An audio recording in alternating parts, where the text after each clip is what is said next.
Hey guys, I want to talk to you today about something that frankly is an overstep of bounds, but something that came through nonetheless as of January 31st at 12:01 a.m.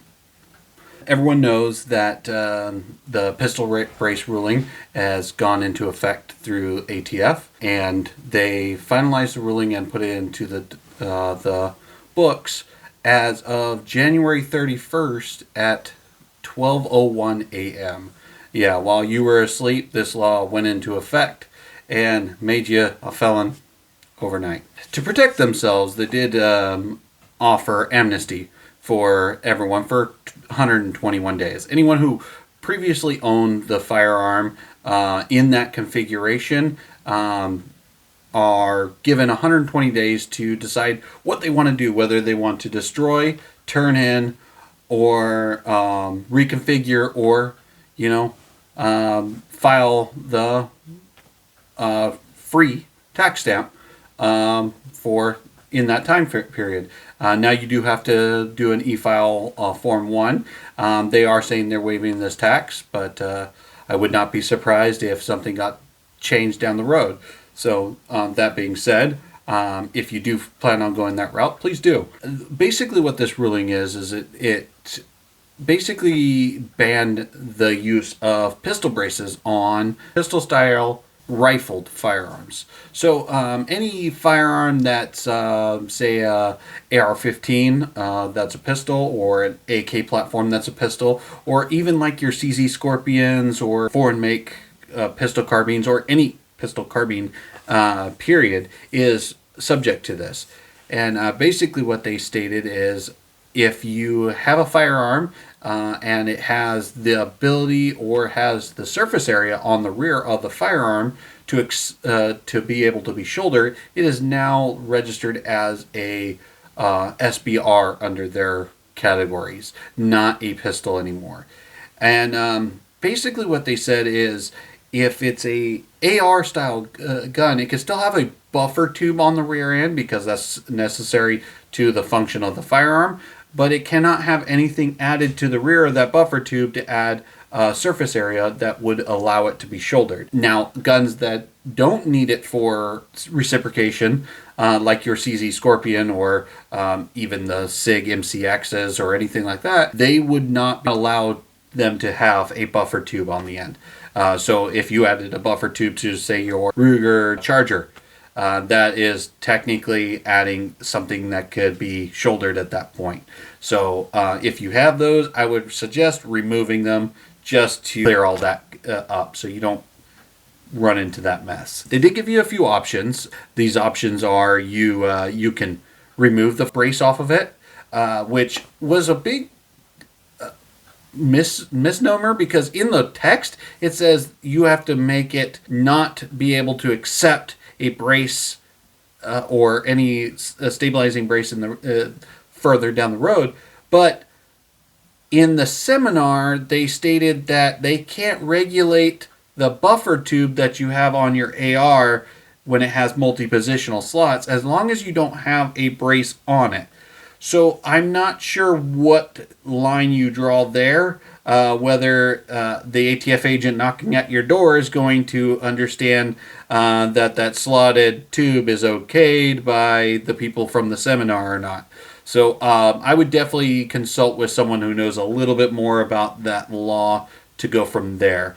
But yeah, in the seminar they were kind of going back and forth what is and what isn't allowed, but pretty much what they said is, if you took your brace off of your gun, you don't have to do any further modifications to your gun.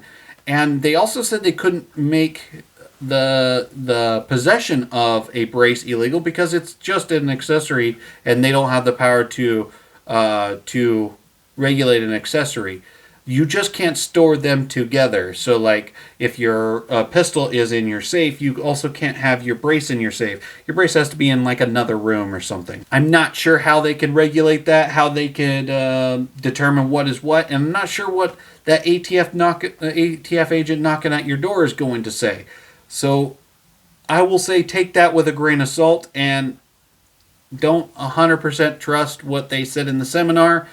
during the Q&A. The other options are you can destroy the firearm, which no one's going to destroy their firearm. No one's going to spend hundreds, maybe even thousands of dollars just to destroy a gun because a rule came through. You could turn your firearm into the ATF, which, yet again, not really an option for anyone. Or you can e-file for your free tax stamp. You don't have to pay the $200 as long as you own the firearm in that configuration before this rule went into effect January 31st, 12:01 a.m. If you own the firearm and you put it together afterwards, I'm not sure where that line draws, so that's something maybe you just file the form and figure out what's going on from there. If you purchase the receiver after that, say February 1st, or at this point January 31st at any normal business hours that a place is open, I'm fairly positive they're going to deny your e-form at that point. So don't try to sneak a free e-form in there by buying a receiver now and throwing the accessories on and filing it, because they'll probably figure out that you're doing some kind of tax fraud at that point. And IRS is probably a little bit more scary than the ATF. Now, they did say you can keep your brace on there if you file the form, and you could keep the brace on there until your form is approved or denied. If it's a clerical error during the deny process, they did say you can resubmit the form, and it still wouldn't. It'd still be in that amnesty period, even if it's after the date. That's what they said in the seminar. Things might change in this 120-day amnesty. I don't know yet. I'll keep you updated as I know. But they did say that if something is denied based off of clerical issues, then you can refile again without the tax stamp, without paying the tax. I will say be cautious with this Form 1, because not only are you submitting a form saying you literally have what they consider a illegal firearm in your possession, but you're also giving them permission to come to your house at any time and seize said weapon. And you're also regulating the ability to take that firearm across state lines. Any Class 3 firearm has to be notified by local authorities and the ATF that you're crossing state lines. You're limiting yourself, especially if you do plan on moving in the near future. And if you live in a state or you're planning to move to a state that does not allow Class 3 firearms, now you're stuck with a catch-22. So what I will say is, I would modify my gun personally, and I would store the brace away for when this rule will eventually be removed. Bump stocks got taken out. It did take 3 years for that one to get done, but a lot more people are affected by this brace ruling than the bump stocks. So it might be a little quicker to get this new brace ruling under control. So what I would say is, modify your gun to be appeasing to the ATF. I would not put a 16-inch barrel on your lower, even though that's an option, because then you reclassify your lower as a rifle, and you can't turn a rifle back into a pistol. So don't do that unless you plan on keeping that 16-inch barrel on your firearm permanently. But if you do want to keep it as a pistol and possibly throw that brace back on when this eventually rolls over, I would remove the brace off, and personally I would put a smooth buffer tube on there, one that doesn't accept a brace, just in case that ATF agent comes knocking at your door. You could show them that you modified the gun so it cannot accept a brace, even though you have a brace in your possession.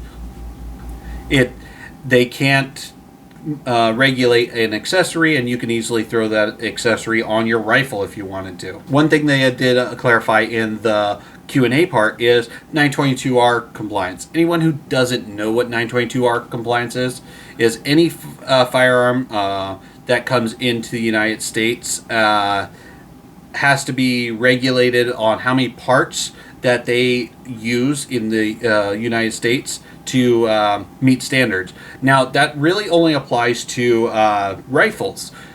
So, when a lot of people are worried about filing these e-forms and reclassifying their pistol as a rifle, if it would fall under the 922R compliance and they would have to destroy their firearm or modify it with so many parts and everything.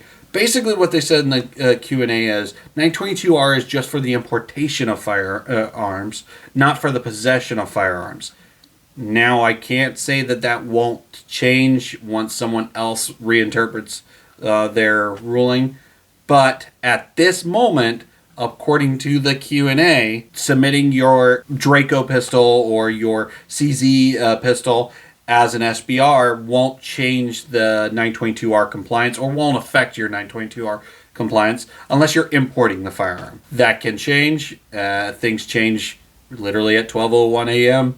on a whim. So, last but not least is this amnesty period does end on May 31st. And I assume it's May 31st at 12:01 a.m. because they have weird times that they want to make everything work.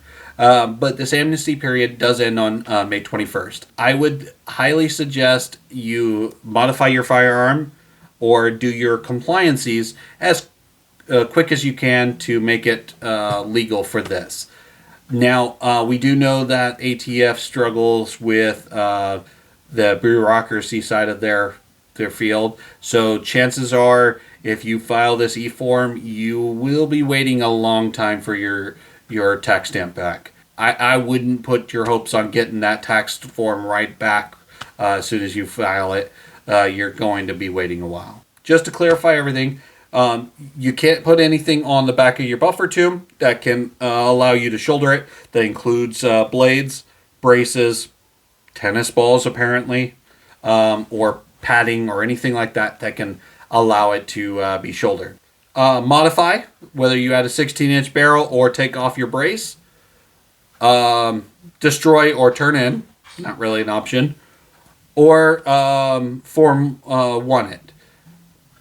There is a fourth option. I will not tell you that you should do it, but there is non-compliance. Now, if the ATF knocks on your door and wants to, with a warrant, and tells you that they need to come search your guns, you're SOL. So I wouldn't suggest non-compliance, but there are YouTubers out there telling people non-compliance is an option. So I'm letting you know it is an option, just like anything else illegal is an option. I wouldn't suggest doing any of that. So just follow the compliances. Let this blow over. You're allowed to own the brace. You're just not allowed to have it on the gun. So remove it off the gun. Put it away in your attic. Wait for this stuff to blow over. And then when this all blows over, put it back on. It might take a year. Might take 2. Might take 3. You never know. But when it does, you're going to be regretful if you're spending time in jail over something that could have been turned over in a year. I just wanted to get this news out to you guys as quick as I knew was going on, so that way you can decide on your own what you want to do. I'm no lawyer. I don't know the law. I didn't even read this full ruling. It's a lot of here, there, everywhere. But I did go to the Q&A, and I did pop some questions in there myself just to see more answers to give to you guys and my customers. I'm just giving you what I learned in the Q&A and the little bits that I learned through the reading of their very hard to read ruling. If you do want to know anything else, definitely go to the ATF's website. Go to just type into the search bar pistol brace ruling. They have the slideshow that they showed us during the Q&A, and they have all their regulations and what they want you to do all listed there. So definitely go to the ATF's website, atf.gov, if you don't know what it is, and then you can decide what you want to do from there. Yet again, I'm not condoning doing anything illegal. Please don't do anything illegal. Abide and just wait for it to blow over. It will. And talk to your senators, talk to your congressmen. The squeaky wheel gets the grease, so make your voice heard and Eventually, this will blow over, and we'll be back to putting braces on our guns again.